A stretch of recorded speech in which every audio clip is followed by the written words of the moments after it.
দেশের স্বাধীনতা ও গণতন্ত্র ধ্বংসের জন্য যে কয়টা প্রতিষ্ঠান দায়ী তার মধ্যে নির্বাচন কমিশন অন্যতম বলে মন্তব্য করেছেন বিএনপি নেতারা।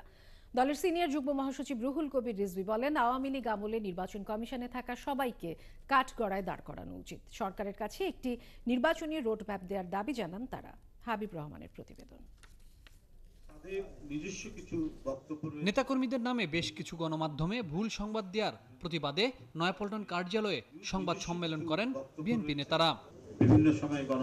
বিএনপির সিনিয়র যুগ্ম মহাসচিব রুহুল কবির রিজভী বলেন, গণতন্ত্র ও ভোটাধিকার ধ্বংস করেছে নির্বাচন কমিশন। পুরো কমিশন বিগত সরকারের পক্ষে কাজ করেছে। গণতন্ত্র ধ্বংসের জন্য এদের কাঠগড়ায় দাঁড় করানো উচিত। নির্বাচন কমিশন ছিল আজ্ঞাবাহী। এই নির্বাচন কমিশন আমাদের গণতন্ত্রকে ধ্বংস করার জন্য যে সমস্ত প্রতিষ্ঠান দায়ী তার মধ্যে এই নির্বাচন কমিশন একটি। হুদা কমিশন বা তার আগের যারা ছিলেন এরা প্রত্যেকেই রাকিব, প্রত্যেকেই দায়ী, প্রত্যেকেই এই ইয়ের জন্য দায়ী। এবং আমি মনে করি তাদেরকেও কাঠগড়ায় দাঁড় করানো উচিত। প্রেস ক্লাবে বিএনপি চেয়ারপারসনের উপদেষ্টা আব্দুস সালাম বলেন, দেশের বর্তমান পরিস্থিতি অন্তর্বর্তীকালীন সরকার পুরোটা ঠিক করতে পারবে এটা ভাবা ঠিক হবে না। দরকার নির্বাচনের রোডম্যাপ ঘোষণা করা।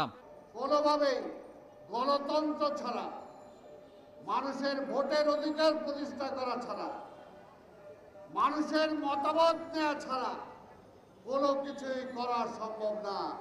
তাই আমরা বলবো, এই সরকার একটি রোডম্যাপ যাতে ঘোষণা করেন এবং রাজনৈতিক দলগুলোর সাথে আলোচনা করে। বিএনপি নেতা জয়নুল আবদিন ফারুক বলেন, গণঅভ্যুত্থানের বিরুদ্ধে এখনো ষড়যন্ত্র চলছে।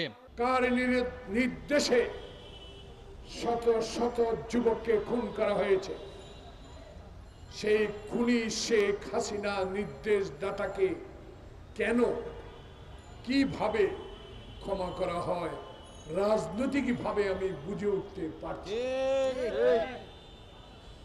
এই খুনি হাসিনার মানায় খুনি হাসিনাকে বাংলাদেশে এনে বিচার করতে হবে।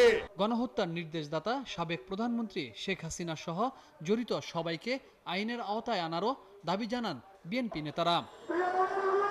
হাবিব রহমান, ৭১, ঢাকা।